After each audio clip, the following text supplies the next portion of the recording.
আবার দেখি সূর্য উঠার আগে দরজা লাগায় দিয়া সিজদায় গিয়া কি যেন তেলাওয়াত করে।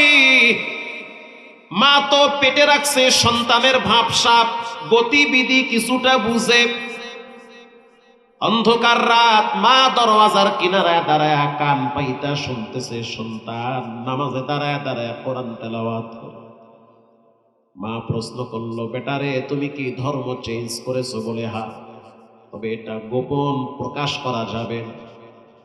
মা প্রশ্ন আবার করলো, সন্তান তুমি যে নামাজে দাঁড়ায় থাকো সিজদায় যাও এর ভিতরে কি শান্তি পাও? বলে পৃথিবীর সবচেয়ে শ্রেষ্ঠ শান্তি হলো বান্দা যখন রবের কদমে সিজদা দেয়। চাচার কানে আওয়াজ চলে গেল, আপনার ভাতিজা কালেমা পড়েছে। চাচা পরিষ্কার জানায় দিল, যেহেতু তুমি কালেমা পড়েছো, মুহাম্মদকে মেনে নিয়েছো, ঘর থেকে তুমি চলে যাও। যুবক মানুষ সিদ্ধান্ত নিল, যেই ঘরে ঈমান নিয়ে বসবাস করা যাবে না সেই ঘরে আমি থাকতে চাই না। চলে গেলাম বাসার থেকে। চাচা বলতে আছে, কোন শরীরে কাপড় নিতে পারবা না, উলঙ্গ কইরা খেজুরের ছোরা দিয়া সন্তানের শরীরে আঘাত, রক্ত বেয়ে বেয়ে যখন পড়া শুরু করলো তখন মা বলতে আছে, ভাই সাহেব আজকে যদি এই সন্তানটার বাপ থাকতো তাহলে তো এরকম আঘাত করতে পারতেন না। ভাতিজা বিধায় তো আপনি একের পর এক আঘাত করেন, আপনার রক্ত তো আমার সন্তানের শরীরে নাই। সন্তানটা যদিও ঈমান এনেছে তাই বলে তাকে এভাবে আঘাত করতে হবে, এটা তো ঠিক না। মা বলল, সন্তানটারে বাসার থেকে নামায় দাও। যুবক এবার বলল, ঠিক আছে আমি চলে যাব, একটা কাপড়ই বের হয়ে যাব। চাচা বলল, কোনো কাপড় শরীরে রাখতে পারবা? স্পষ্ট বাইহাকি শরীফের হাদিস, শরীর থেকে কাপড় সরায় ফেলাই। মা লজ্জা পেয়ে গেছে, বড় সন্তান শরীরে কোনো কাপড় নাই, ঘর থেকে এক টুকরা কাপড় আইনা সন্তানকে দিয়া বলে, সন্তান বড় হয়েছ, লজ্জায় স্থান ঢাকার জন্য নেও কাপড়।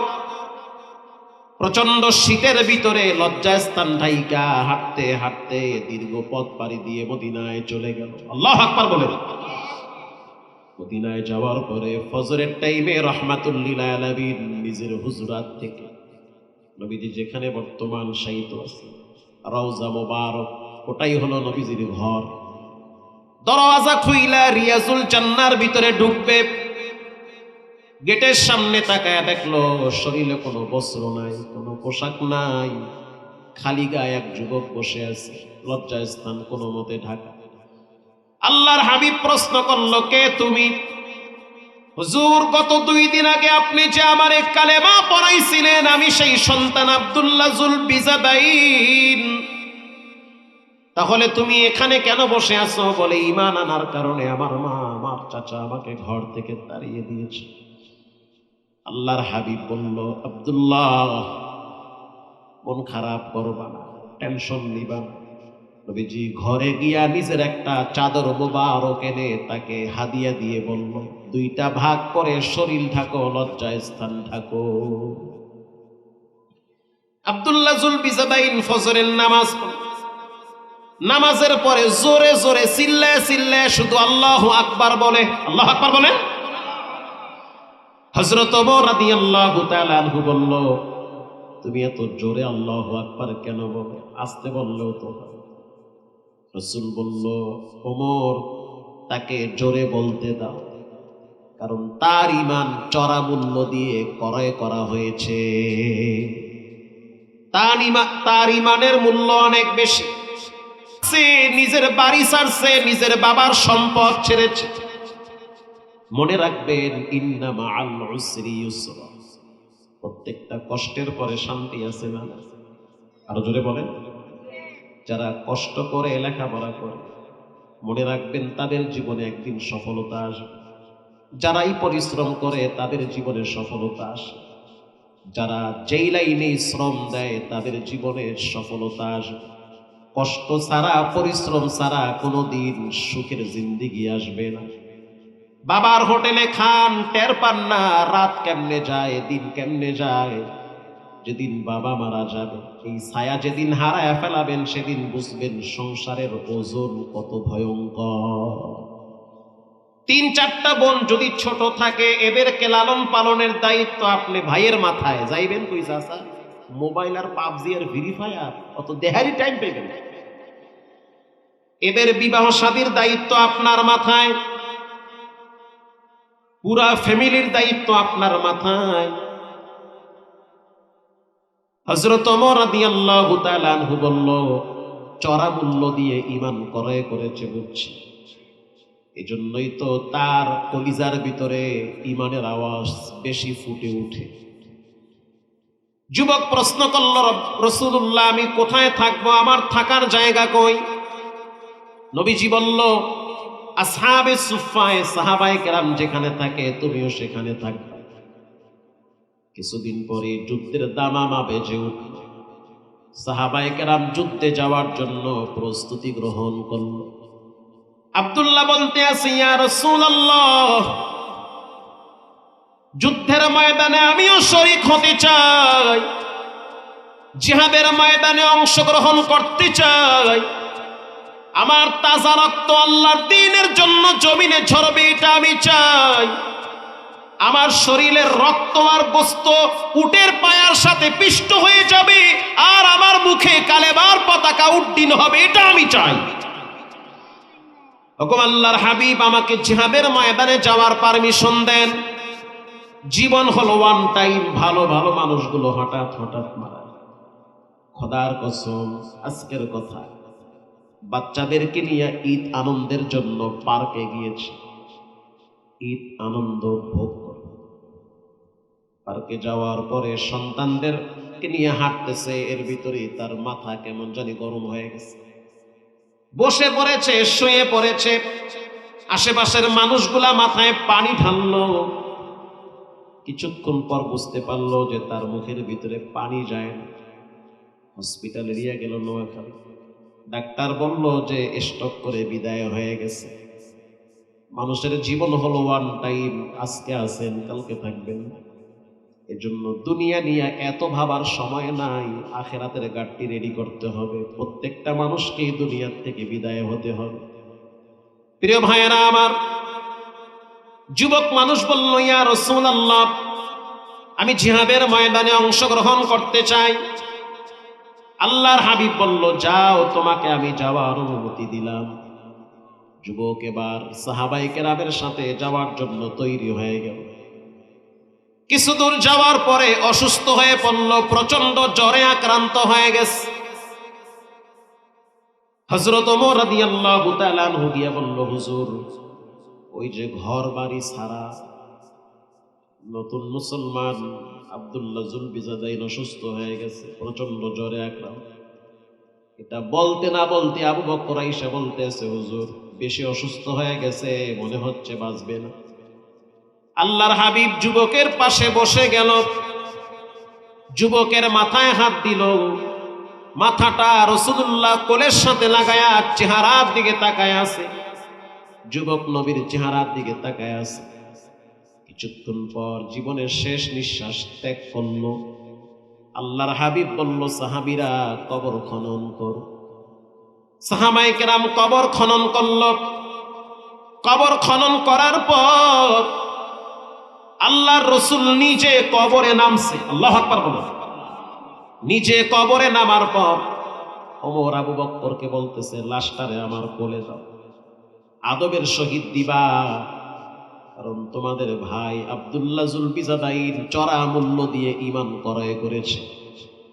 নবীজি লাশটারে কোলে নিয়ে কবরে শোয়া দিছে। ডানে মাটি, বামে মাটি, মাটির ঘর। রাসূলুল্লাহ মাঝে মাঝে কবরের দিকে তাকাইয়া চোখের পানি ছেড়ে কাঁদত, কারণ মানুষের মৃত্যুর পরে প্রথম ঘাঁটি হলো কবর। কেউ যদি কবরে মুক্তি পায়, বাকি সব ঘাঁটিতে মুক্তি পাবে। রাসূল বলেছেন, আল কবরু রাউযাতুম মিন রিয়াজিল জান্নাহ আও হুফরাতুম মিন হুফারিন নার। বানোয়াট কোন পীরের কিচ্ছা না, এটা নবীজির পাক জবানের কথা। সর্বশেষ ব্যক্তিকেও কবরে থাকতে হবে 40,000 বছর।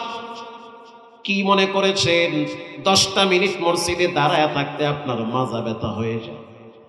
10টা মিনিট বয়ানে বসলে আপনার অস্থির লাগে, অথচ এমন একটা দিন আসবে সর্বশেষ ব্যক্তি যেদিন মারা যাবে রাসূল বলেছেন তাকেও কবরে 40,000 বছর থাকা লাগবে। পঙ্গু হসপিটালে গিয়ে দেখেন কত রোগীকে আল্লাহ তাআলা বেকা বানায়া 3 বছর শোয়ায় রাখছে। আগুনে দগ্ধ হয়ে কত যুবককে রব্বুল আলামিন বেকা বানায়া রাখছে।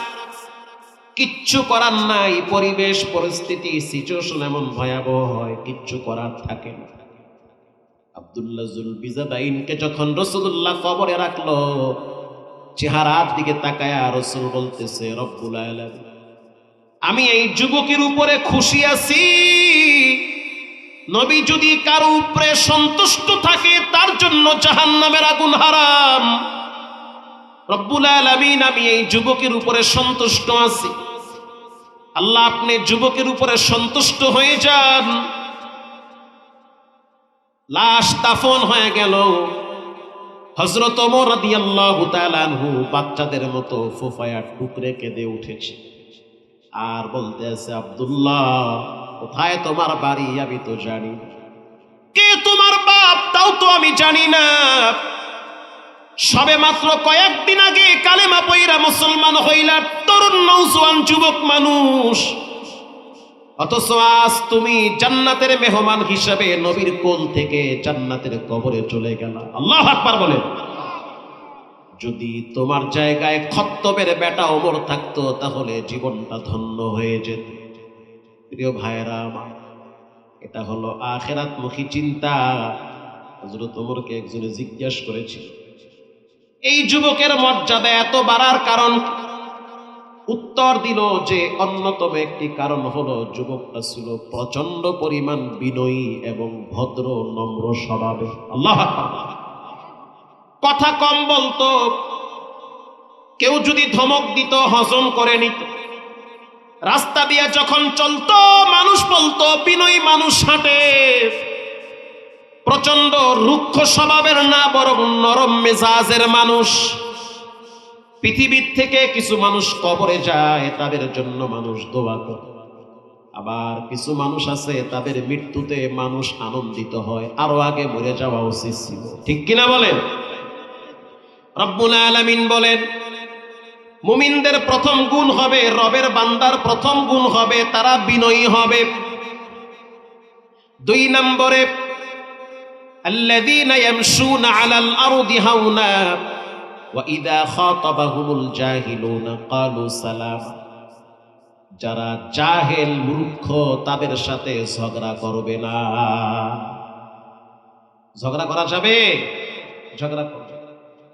সাধারণ বিষয় নিয়ে মানুষের সাথে মানুষ তর্কে লিপ্ত হয়, মারামারি পর্যন্ত। হুজুর বলেন তো মুসা আলাইহিস সালামের দাদির আব্বার নাম কি? কি ভাই ঠিক না? কেডা কইতে পারবে না? আমি যদি হারে ধমক দিয়া কয় ধুরু মেয়েটি জানার দরকার কি? ধমক একটা দিলে হে কইবে যে আপনি জানেন না বুঝছি। ঠিক কিনা বলে? কিন্তু কৌশল অবলম্বন করতে হবে। আল্লাহ বলেন জাহিলুনা ক্বালু সালামা।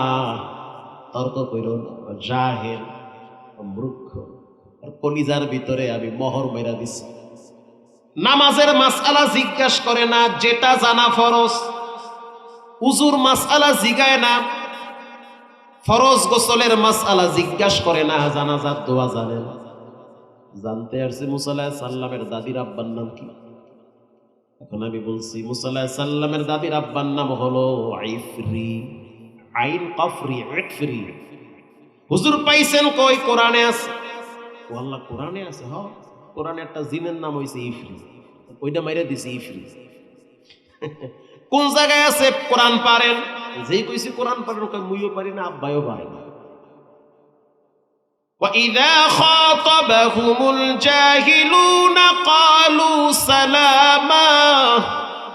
রব্বুল আলামিন বলেন মুমিনদের 2 নম্বরের গুণ হবে ঝগড়া করবে না, মারামারি করবে না। জাহিলুনা সালামা, তারা পরস্পরের ভিতরে আলাদা হয়ে যাবে। তর্কে লিপ্ত হবে না ভাই, তুমি তোমার রাস্তায় যাও, আমি আমার রাস্তায় যাও। ইব্রাহিম আলাইহিস সালাতু ওয়াস সালাম যখন তার বাবাকে আল্লাহ সম্পর্কে এত বুঝায় বুঝি না, কিছুদিন পরে ইব্রাহিম নবীর বাবা ইব্রাহিম আলাইহিস সালাতু ওয়াস সালামকে ধমক দিয়ে বলল, বেটা, ক্বালা আরাগিবুন আনতা আন আলিহাতি ইয়া ইব্রাহিম, তুমি কি দেবদেবীর ব্যাপারে আমার সাথে তর্ক করতেছো? ইব্রাহিম আলাইহিস সালাতু ওয়াস সালাম বলে, বাবা, দেবদেবীরে আপনি এতই খাওয়ান দেন, এরা তো খাওয়া তো দূরের কথা, মুখই লড়াইতে পারে না, কথা বললে শোনে না, যা দেন চোখ দিয়ে দেখে না, এরা তো আপনার প্রভু হতে পারে কি ভাই, পারে? কিন্তু বাবায় রাগ করে বল, কথা আছে না উচিত কথা, কে বেজা? মা ওই বেজা, আর গরম ভাতে বিলেই বেজা। উচিত কথা যদি ছেলেও বলে বাবার স্বার্থে আঘাত লাগে, এটা সহ্য হয় না। বাপ ডাক দিয়ে বলল, সন্তান, আমি তোমাকে হত্যা করব অথবা আমি তোমাকে ওয়াহজুরুনি মালিয়া, দেশ ছাড়া করব। ইব্রাহিম নবী চিন্তা করলো, এখানে যদি আমি কথা বাড়াই তাহলে বেয়াদবি হবে, কারণ সে তো আমার বাপ হয়, ঠিক কিনা বল? জোরেও বলা যাবে না যে বাপ তুমি এমন কথা বলবা না, বেশি আস্তে বললে রব না জানি আবার রাগ করে। ইব্রাহিম নবী মারাত্মক বিপদে পড়ে গেছে। ইব্রাহিম নবী মার্জিত ভাষায় উত্তর দিল, ক্বালা সালামুন আলাইক সাআস্তাগফিরু লাকা রাব্বি ইন্নাহু কানা বি হাফিয়া। ক্বালা সালামুন আলাইক, বাবা আপনি আপনার রাস্তায়, আমি আমার রাস্তায়, ঝগড়া করা যাবে? বাপ যদি চরিত্রহীন হয়, লম্পট হয়, তারপরও ছেলের অধিকার নাই বাবার সাথে ঝগড়া করা।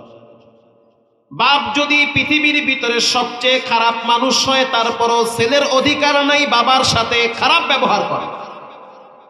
মা যদি পতিতালয়ের চূড়ান্ত পর্যায়ের খারাপ মহিলা হয়, তারপরও ছেলে মাকে খারাপ বলতে পারবে না।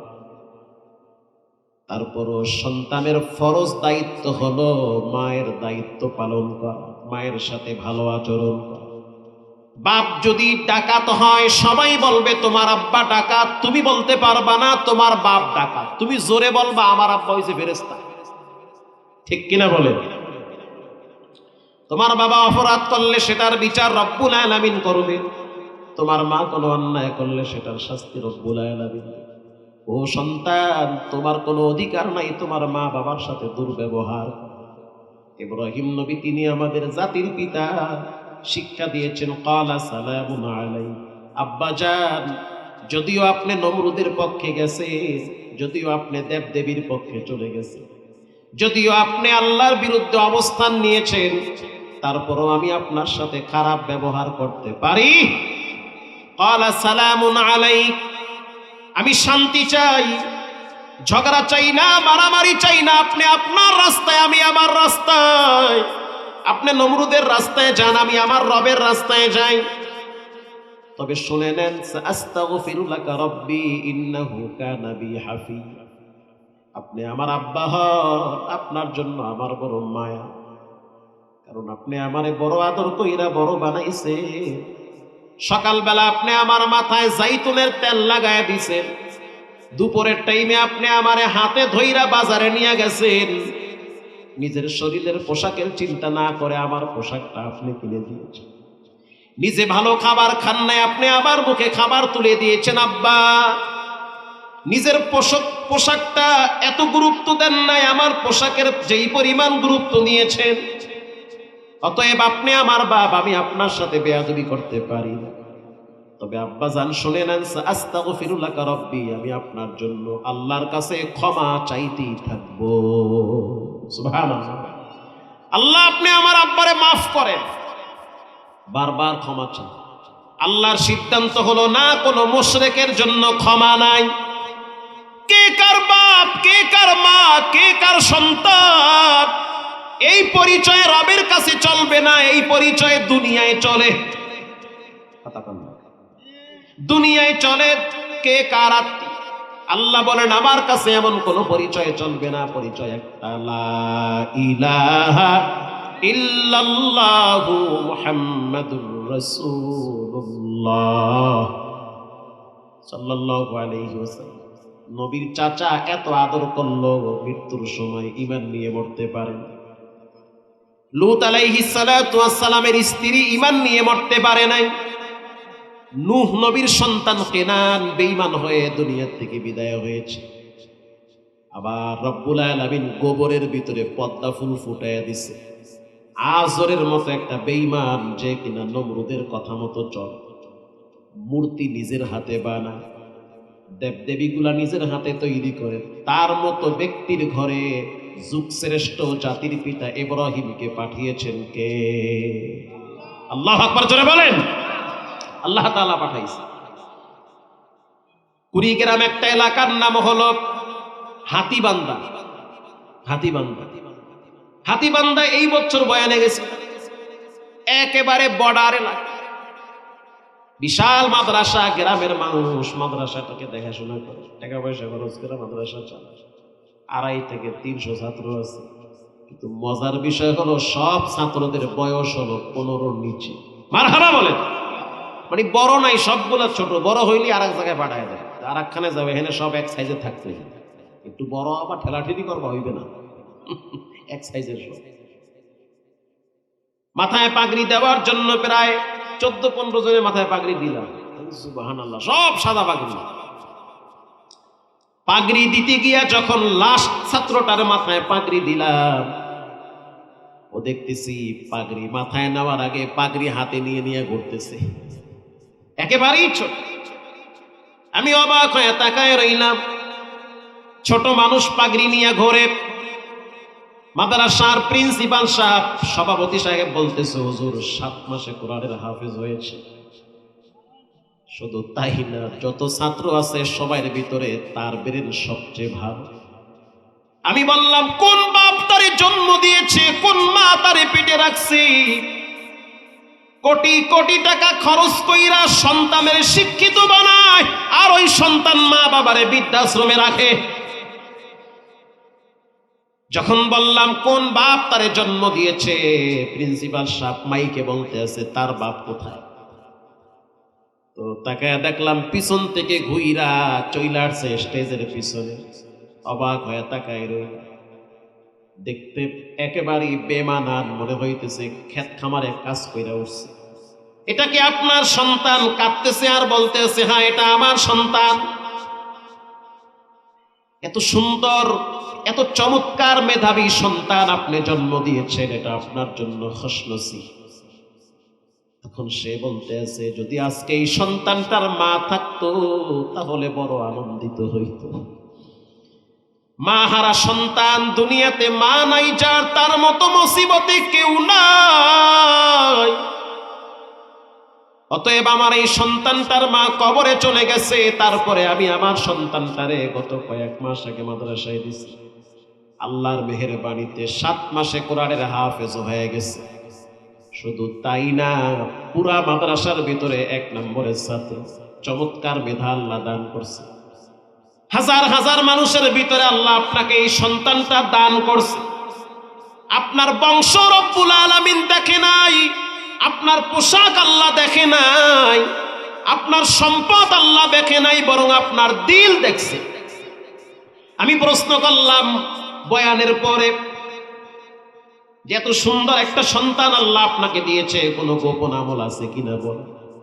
সে বলল, হুজুর আমি ক্ষেত খামারে কাজ করি, গরিব মানুষ, আমার তেমন কোনো আমল। তবে আমি আফসোস করতাম যখন দেখতাম মাদ্রাসার ছাত্রদেরকে মাথায় পাগড়ি দেওয়া হইতো, তখন আমি ভাবতাম যদি আমার একটা ছেলের মাথায় পাগড়ি যাইতো, হয়তো রব্বুল আলামিন আখিরাতের জন্য একটা বাতি জ্বালায়া দিত। মানুষের দিলের ইচ্ছা, দিলের তামান্না রব কবুল করে যদি তার নিয়তটা সহি থাকে। প্রিয় ভাইয়েরা আমার, এজন্য রব্বুল আলামিন বলেন, ওয়া ইযা খাতাবাহুমুল জাহিলুনা ক্বালু সালামা।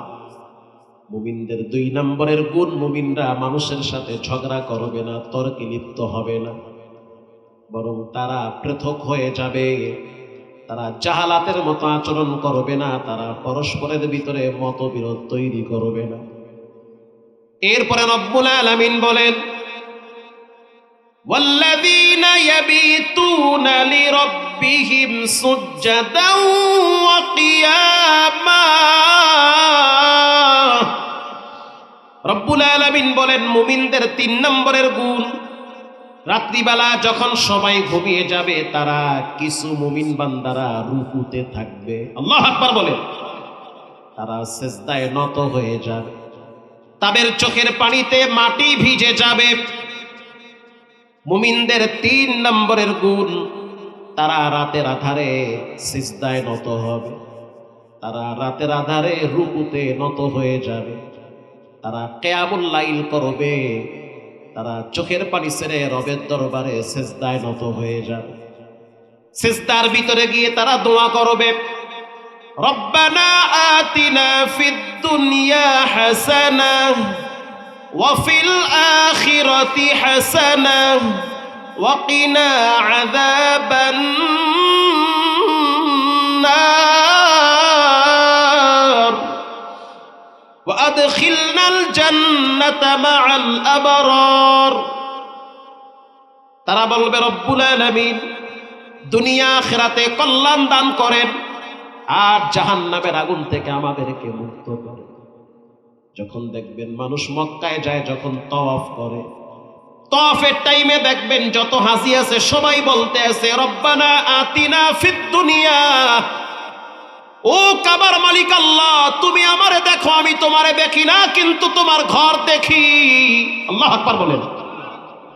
তুমি কল্যাণ দান করো দুনিয়াতে, দুনিয়ায় কল্যাণ মানে সন্তানদেরকে আমার চোখের শীতলতা বানাও, আমার স্ত্রীকে আমার অনুগত বানাও, আমার ঘরটাকে জান্নাতের বাগান বানায় দাও, দুনিয়ায় চলার জন্য যা দরকার সেটা আমারে দাও, আমি যেন মানুষের কাছে হাত না পাতি, ওরে মানুষ যেন আমার কাছে হাত পাতে, আমি ক্ষুধার জ্বালায় যেন আমার লঙ্গি ঢিলা না হয়, আমি যেন সিজদায় গেলে টাকার চিন্তা করি এমন সম্পদ আমার থেকে দূরে রাখো না। আল্লাহু আকবার বলেন। আমি আমার মেয়েটাকে বিবাহ দিছি সেখানে যেন শান্তিতে থাকে, রব্বুল আলামিন আমার আব্বা আম্মা যেন আমার উপরে সন্তুষ্ট থাকে, আমি যেন রিল্যাক্সে ঘুমাইতে পারি, যেন টেনশন না থাকে, মানুষ যেন আমাকে সম্মান করে, মানুষের কলিজার ভিতরে আমার ভালোবাসা বাড়ায়। রব্বানা আতিনা ফিদ দুনিয়া হাসানাহ ওয়া ফিল আখিরাতি হাসানাহ।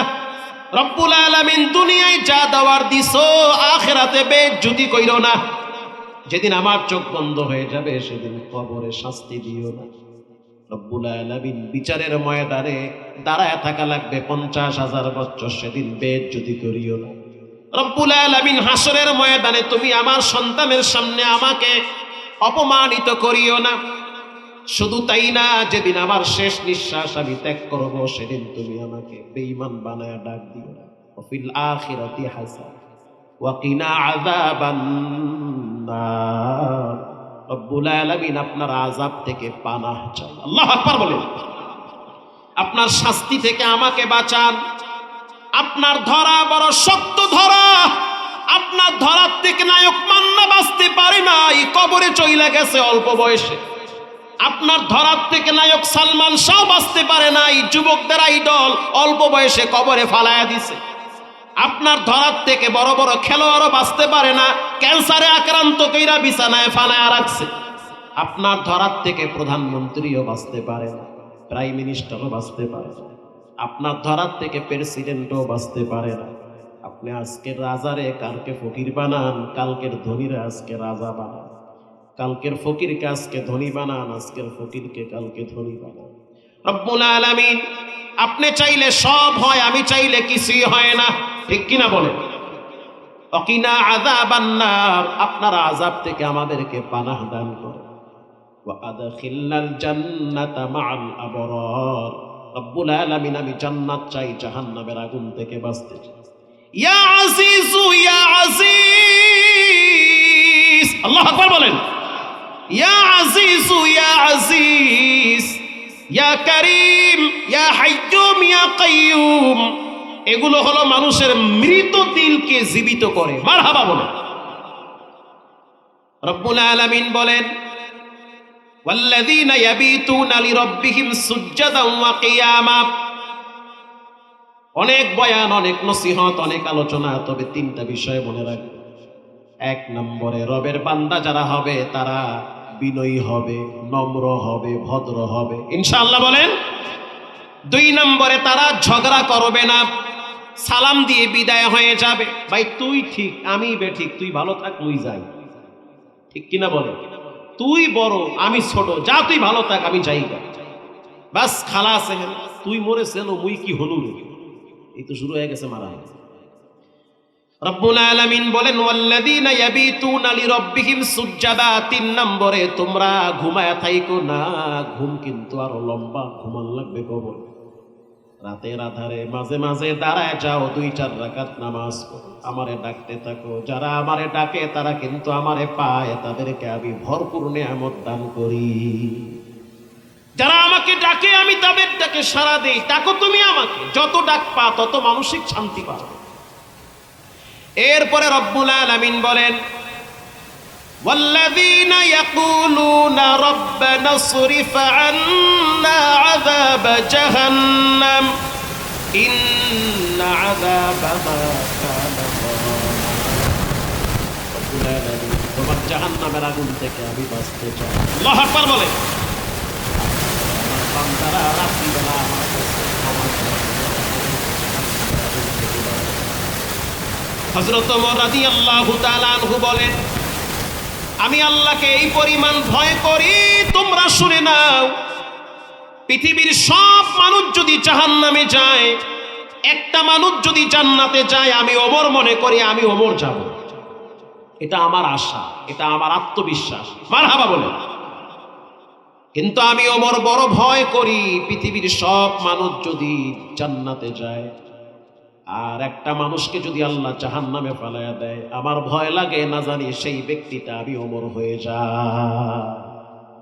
এই দুই বিষয় যার মাথায় থাকে সে তো আরেকজনের জমি দখল করতে পারে না। এই দুইটা বিষয় যার মাথায় থাকে সে তো আরেকজনকে গালি দিতে পারে না, সে সুদ ঘুষ খাইতে পারে সে পারে না। প্রিয় ভাইয়েরা আমার, মুমিনদের 4 নম্বরের গুণ, তারা রাতের আধারে চোখের পানি ছেড়ে রবের দরবারে কাঁদে আর আল্লাহর দরবারে জাহান্নামের আগুন থেকে পানাহ চায়। ঈদের রাত, আনন্দ শুরু হয়ে গেছে, চতুর্দিকে ঈদের আমেজ, বাচ্চারা তপ বাজাইতেছে আর আনন্দ প্রকাশ করতেছে। তলা আল বাদরু আলাইনা মিন সানিয়াতিল বিদাই ওয়াজাবাত শুকরু আলাইনা মাদআ লিল্লাহি দাই। আগামীকাল সকালবেলা ঈদ অনুষ্ঠিত হবে। সকালবেলা ফজরের নামাজের পর মদিনার অলিতে গলিতে ঈদের আনন্দের আমেজ বেজে উঠেছে।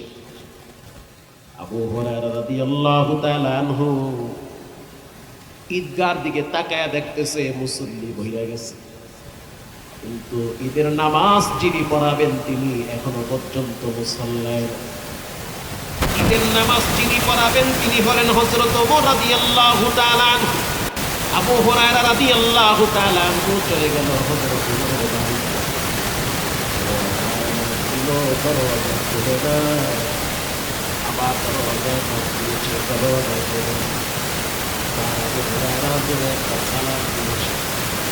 হযরত ওমর অনেকক্ষণ পর দরওয়াজা খুলে দিল। দরওয়াজা খুলে দেওয়ার পর তাকে দেখতেছে আবু হুরায়রা হযরত ওমরের চোখের পানি আবু হুরায়রা প্রশ্ন করল, আমিরুল মুমিনিন, পবিত্র ঈদের দিন মানুষের ঘরে ঈদের আনন্দ রয়েছে, হাজার হাজার মুসল্লিদের সমবেত হয়েছে, আর আপনি দেখতেছেন দরওয়াজা লাগায়া চোখের পানি ছেড়ে ঝরে যায়। হযরত ওমর রাদিয়াল্লাহু তাআলা আনহু বলেন, ঈদ তো তাদের জন্য আনন্দ বয়ে আনে যাদেরকে আল্লাহ ক্ষমা করে দিয়েছে। আমি বড় ভয় করি না জানি আমার রব আমাকে ক্ষমা করলো কি, আমার ভয় লাগে না জানি আমার সেহরি ইফতারি সিয়াম কবুল হইল কি, আমার ভয় লাগতেছে, না জানি আমার কিয়ামুল লাইল কবুল হইল কি। ঈদের আগের দিন তার স্ত্রী হাফসা রাদিয়াল্লাহু তাআলা আনহার মা হযরত ওমরের স্ত্রী বলতে আছে, আমিরুল মুমিনিন, মানুষের ঘরে ঈদের আনন্দ, অথচ আমাদের ঘরে আনন্দ। কালকে যে মিষ্টান্ন পাকাবো এমন কোনো খাবারের ব্যবস্থা নাই। বাচ্চাদের জন্য নতুন পোশাক বানায় দিব সেটাও নাই। এক মাসের অগ্রিম বেতন কি নেওয়ার সুযোগ নাই। প্রতিদিন আপনি জনগণের জন্য কষ্ট করেন, আপনার তো ভাতা আছে, বেতন আছে। এক মাসের অগ্রিম বেতন নিয়ে কি ঈদের আনন্দ করা যায়? স্ত্রীর কথা তো শুনতে হয়, মানুষ যত বড়ই হোক বিবির কথা অনেক সময় শোনা লাগে। হযরত ওমর রাদিয়াল্লাহু তাআলা আনহু অর্থমন্ত্রী হযরত আবু উবাইদা ইবনে জাররার কাছে একটা চিঠি লিখছে। চিঠির ভিতরে লেখা আছে, আমি হইলাম মদিনার প্রেসিডেন্ট ওমর, আমার রাষ্ট্রের ভিতরে যিনি অর্থমন্ত্রী আবু উবাইদা ইবনে জাররা, আমি তার কাছে চিঠি লিখলাম, এক মাসের বেতনকে অগ্রিম দেওয়া যায় কিনা ওমরকে? যদি দেওয়া যায় তাহলে অবশ্যই বেতনটা পাঠায় দাও। আবু উবাইদা ইবনে জাররা রাদিয়াল্লাহু তাআলা আনহু চোখের পানি ছেড়ে কাঁদলো। আরে প্রধানমন্ত্রী আমার কাছে চিঠি লেখছে, ঘরে নাকি বাজার নাই, এক মাসের বেতন চায়।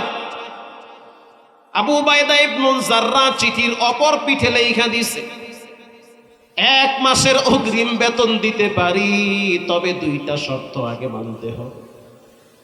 এক নম্বরে, আপনি যে আগামী এক মাস পর্যন্ত বাঁচবেন এটার গ্যারান্টি আগে দেওয়া লাগবে। আপনি তো নাও বাঁচতে পারেন, তো আপনার অগ্রিম বেতন দিবে কে?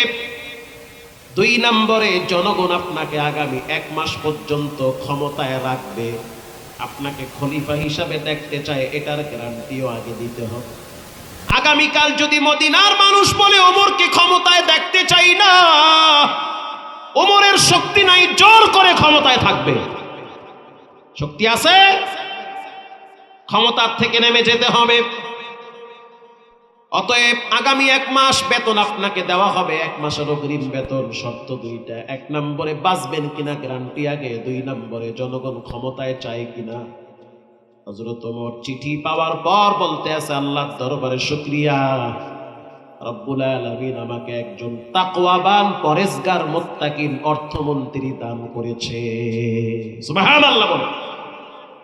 প্রধানমন্ত্রীও যদি ভুল করে সেটা শুধরায় দেওয়ার দায়িত্ব একজন সাধারণ প্রজার ভিতরেও থাকবে। একজন এমপি যদি অপরাধ করে, ভুল সিদ্ধান্ত নেয়, একজন ক্ষেতের ভিতরে যেই লোকটা কাজ করে সেও বলবে এমপি এটা ভুল করেছে। দেশের যিনি প্রেসিডেন্ট সে যদি কোনো অপরাধ করে, সাধারণ মানুষ সে অপরাধ তাকে স্মরণ করায় দেওয়া, তার ভুল শুধরায় দেওয়ার অধিকার আছে না নাই? হযরত ওমর রাদিয়াল্লাহু তাআলা আনহু তিনি এমন একজন ব্যক্তি ছিলেন, আল্লাহর আযাবের ডরে তিনি ঈদের ভাতা পর্যন্ত নিতে পারেন। আজ তাদের জীবন আর আমাদের জীবন আকাশ পাতাল ডিফারেন্স হয়ে গেছে। এজন্য প্রিয় ভাইরা আমার, মুমিনদের 4 নম্বরের গুণ হলো মুমিনরা রাতের আধারে গোপনে আল্লাহর দরবারে চোখের পানি ছেড়ে কাঁদে। মানুষের কান্না হলো 7 প্রকার। 1 নম্বরে আল বুকাউ মিনাল ফারাহ। পৃথিবীতে এমন কোন মানুষ নাই যেই মানুষটা কাঁদে না। যেই লোকটার কলব শক্ত হয়ে গেছে তারও কান্দা লাগে, তবে কারণ ভিন্ন হয়। কারো গোডাউনে যদি আগুন লাগে সে সম্পদ হারায় কাঁদে, কারো মা বাবা যদি মারা যায় সে মা বাবার বিরহের কারণে কাঁদে, কারো সন্তান মারা গেলে সে সন্তানের জন্য কাঁদে, কারো সম্পদ যদি নষ্ট হয়ে যায় সে সম্পদের জন্য কাঁদে। আবার কেউ যদি অনেক বেশি আনন্দিত হয় তাহলে সে কাঁদে। যেমন বিমানে উঠার পরে দেখতেছি অনেক বয়স্ক মানুষগুলো কাঁদতেছে। আরে কাঁদেন কেন? কেউ বলতে আছে আমি এজন্য কাঁদি যে 1 মাস পর্যন্ত মক্কা মদিনায় ছিলাম, কি যে আনন্দ লাগছে, এখন আবার যাইতেছি গ্রামের বাড়িতে। এটা একটা কান্না। আবার আরেকজন দেখতেছি কাঁদতেছে। কেন কাঁদতেছেন? 15 দিন থাকার কথা, থাকা লাগছে 1 মাস। আজকে যে বিমানে উঠতে পারবো এটাও তো কল্পনা করতে পারি না। এই যুদ্ধের কারণে তো বিমান নষ্ট হয়ে যাইতে পারে। আল্লাহ যে উঠাইছে গ্রামে নিয়ে আসতেছে এই জন্য আনন্দের কান্নাকার। তাহলে মানুষের কান্না 7 প্রকার। বলেন কয় প্রকার? 7 কারণে মানুষ কাঁদে। যেমন গতকালকে আমার এই যে কালকের মাহফিলটা ছিল নওগাঁ মান্দায়, মাহফিলের সেক্রেটারি সাহেবের কান্দা এখনো আমার এখানে অডিও পাঠাইছে। তার মাহফিল নষ্ট হয়ে গেছে কারণ আমি আসতে পারি নাই, যে বিমান সমস্যা হওয়ার কারণে। আমার থাকার কথা ছিল 16 দিন, আমি প্রায় রমজানে যাই, কিন্তু এমন চিপার মধ্যে পড়ছি এখন 1 মাসের ভিতরে যাওয়ার কোনো সুযোগই নেই। তো কালকের মাহফিল নওগাঁয় শেষ, এর আগে ঈদের পরের দিন 21 তারিখ ছিল মাদারীপুর, ওটাও শেষ। তো কমিটি কান্দে, বক্তা পায় না। কমিটি কান্দে কি পায় নাই? বক্তা পায় না। বক্তা কান্দে, বিমান পায় না। আর বিমানের পাইলট কান্দে, যাত্রী নেই। কান্দন তো আছে। হুন্ডাওয়ালা কান্দেন তেল পাই না। কি যে এক জ্বালা! কি ভাই আছে না? না, কান্দা লাগবে। এক একজনকে এক এক ভাবে আল্লাহ কান্দায়। কৃষক কান্দে, কি হয়েছে? ক্ষেতের সব ধান সেজদায় পড়ে গেছে, সেজদা করে ধান। মানে এক একজনের কান্না এক এক রকম। সবচেয়ে উত্তম কান্দা হলো আল বুকাউ মিনাল খাশিয়াতি, যেই চোখ দিয়া রবের ডরে অশ্রু ঝরে, ওটাই হলো সবচেয়ে উত্তম কাঁদা। সুবহানাল্লাহ। পৃথিবীর ভিতরে সবচেয়ে বেশি কষ্ট করে প্রবাসীরা। প্রবাসীদের চোখের পানি বড় কঠিন পানি। একা একা কাঁদে, পাশের ভাইকেও বুঝতে দেয় না। বিল্ডিং এর নিচে গিয়া চিপার ভিতরে অজর ধারায় কাঁদে। প্রবাসীদের কষ্টটা নিজের ফ্যামিলির মানুষগুলাও বুঝতে চায় না। ওইদিকে উটেরে পানি খাওয়াইয়া যেই রিয়াল পায়, ওই রিয়াল দেশে পাঠায়, ওই টাকা দিয়া বিবি মার্কেট গরম বানায়। ওই রাস্তা ঝাড়ু দিয়া যেই টাকা পায়, ওই টাকা দেশে পাঠায়, টাকার ভিতর থেকে ঘামের গন্ধ আসে। আর ওই টাকা দিয়া সন্তান বড় মোবাইল কিনা সিফায় সাফায় পাবজি আর ফ্রি ফায়ার নিয়ে ব্যস্ত। ওদিকে বাপ চোখের পানি ছেড়ে কান্দে আর কয়, আল্লাহ এমন একটা জীবন দান করছো, ঈদের দিনও তো আমার শান্তি নাই।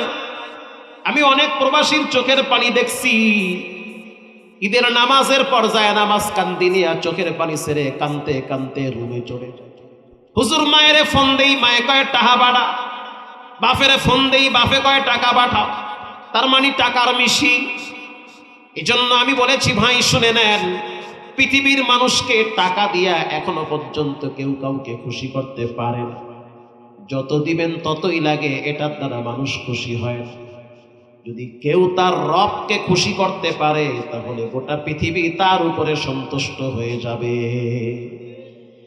এজন্য ভাইয়েরা আমার, আজ থেকে পাক্কা নিয়ত করে নেন, কখনোই ঝগড়া বিবাদে লিপ্ত হবেন না। 2 নম্বরে, কখনোই মানুষের সাথে অনর্থক গালিগালাজ করবেন। 3 নম্বরে, রাতের আধারে কখনোই নামাজ ছেড়ে দিবেন না। 4 নম্বরে, যখন দোয়া করবেন তখন নিজের জন্য আগে দোয়া করবেন। রব্বুল আলামিন, আপনি আমাকে জাহান্নামের আগুন থেকে বাঁচান, মৃত্যুর যন্ত্রণার থেকে বাঁচান, কবরের আযাব থেকে বাঁচান। এরপরে সন্তানের জন্য দোয়া করবেন, মা বাবার জন্য দোয়া করবেন। কারণ যেই সন্তান মা বাবার জন্য দোয়া করে না, তাদের মতো হতভাগা কপাল পোড়া পৃথিবীতে আর কেউ হতে পারে না। যখনই হাত তুলবেন তখনই আল্লাহ দোয়া শিখায়া দিছে, রব্বিরহামহুমা কামা রব্বায়ানি সগীরা। রব্বুল আলামিন, আমার মা বাবা আমাকে যেভাবে লালন পালন করেছে, আপনি তাদেরকে সেইভাবে আরামের জিন্দেগি কবরে দান করেন। আমিন বলেন। পৃথিবীর মানুষ মা বাবার জন্য সাদাকা করে। মায়ের জন্য একটা ফ্যানের নাম লেখা পাঠায় দেন, মায়ের জন্য মসজিদে একটা পাপোশ পাঠায় দেন, সামর্থ্য থাকলে মায়ের জন্য একটা মাদ্রাসার ওয়াল তৈরি করে দেন। রব্বুল আলামিন কোরআনেও বলেছেন, তোমার যখন সম্পদ হবে তখন তুমি প্রথম ব্যয় করবে। কুল মা আনফাকতুম মিন খাইরিন ফালিল ওয়ালিদাইনি ওয়াল আকরাব। টাকা পয়সা ব্যয় করবার প্রথম খাত হলো মা আর বাবা। কারণ তুমি যখন ব্যয় করবা তোমার রব তোমাকে আর এক জায়গা থেকে ভরপুর দান করবে। প্রিয় ভাইয়েরা আমার, আরবের এক ধনীর নাম ছিল আহমদ বিন আব্দুস সালাম। মক্কা থেকে একটু দূরে তার বাড়ি। ফজরের নামাজের পর জান্নাতুল মুআল্লায় চলে গেল জিয়ারতের জন্য। জিয়ারত করার আগে আগে তিনি যারা হেরেমে ঝাড়ু দেয় তাদেরকে 1 রিয়াল 2 রিয়াল দান করে। দান করার সাথে সাথে ঝাড়ুদার বলতে আছে, আল্লাহ, আমার যে পেটে খাবার নাই তুমি কেমনে বুঝলা? মাস শেষ হয় নাই, বেতন পাই নাই, অথচ ঘরে খাবার নাই। কে যেন একজন সকালবেলা ফজরের পর কিছু দান কইরা বলল, মালিক তুমি আমার মাকে ভালো রাখো। একজন অভুক্তকে যে ব্যক্তি খাবার দেওয়ার জন্য দান করলো, আল্লাহ তার মাকে নিরাপদ জিন্দেগি আখিরাতে দান করে। আরবের সেই শায়েখ বলল, মায়ের কবর জিয়ারত করে বাসায় গেলাম। রাত্রিবেলা আবার এশারের নামাজ বাইতুল্লাহে পড়লাম। বাইতুল্লাহে পড়ার পরে বাসায় চলে গিয়ে ঘুমাইলাম। আমি স্বপ্নে দেখতেছি মাকে রব্বুল আলামিন সবুজ বিছানায় শোয়ায় রাখছে, আর আল্লাহ রব্বুল আলামিন জান্নাতের পানির দ্বারা তাকে পান করাইতেছে। তখন আমি বুঝলাম as-সাদাকা তারাদ্দুল বালা। যে ব্যক্তি দান করে রব্বুল আলামিন তার মা বাবার বালা মুসিবত দূর করে দেয়। এই প্যান্ডেলের ভিতরে যত মানুষ বসা আছেন, আমি 20 জন মানুষ চাই, বেশি না, মাত্র 20 জন মানুষ। হুজুর, আমি আমার মাকে হারাইছি, থাকলে খাওয়াইতাম, চিকিৎসা করতাম, তাদের জন্য আমি অর্থ ব্যয় করতাম। আমার টাকা আমার সন্তান খায়, আমার বিবি খায়, তারপরও তাদের মুখে হাসি নাই, যত দেই ততই লাগে। আজ যদি আমার মা 10টা বছর বিছানায় পড়ে থাকতো, পুরো চিকিৎসার টাকা আমার দেওয়া লাগতো। যেহেতু আমি আমার মাকে হারাইছি অথবা বাবারে হারাইছি, আমি আমার মায়ের জন্য বেশি না 1000 টাকা মসজিদের কাজের জন্য ফালায়া দিই। মসজিদ আল্লাহর ঘর, আপনি একদিন থাকবেন না, মাও থাকবে না, তারাও হয়তো অনেকেই চলে গেছে। মানুষ কিয়ামত পর্যন্ত সেখানে সিজদা দিবে, নেকির একটা দরওয়াজা খোলা থাকবে। মানসিক শান্তি হলো মানুষের দানের ভিতরে। প্যান্ডেলের ভিতরে প্রথমে 2-1 জন হাত তুলে বলেন 1000 টাকা দিব মায়ের জন্য, মারহাবা। 1 2, আর কে আছে? 1000 টাকা। হুজুর, আমি মায়ের জন্য 1000 টাকা ফালায়া দিলাম, বাবার জন্য 1000 টাকা দিয়ে দিলাম। দানে ধন কখনোই কমে না, বরং দানে ধন বাড়ে, সম্পদে বরকত হয়। বরং দানের কারণে রব্বুল আলামিন আখিরাতের মুশকিল দূর করে দেয়। আব্বা আম্মার কলিজা ঠান্ডা বানায় দেয়। ঝুলন্ত বিপদগুলো রব্বুল আলামিন দূরে সরায় দেয়। আপনি পৃথিবীর যেই প্রান্তে যান না কেন, যেই কিতাব খুলেন না কেন, দেখবেন পাতায় পাতায় লেখা আল্লাহর জন্য আনফিক, দান করো।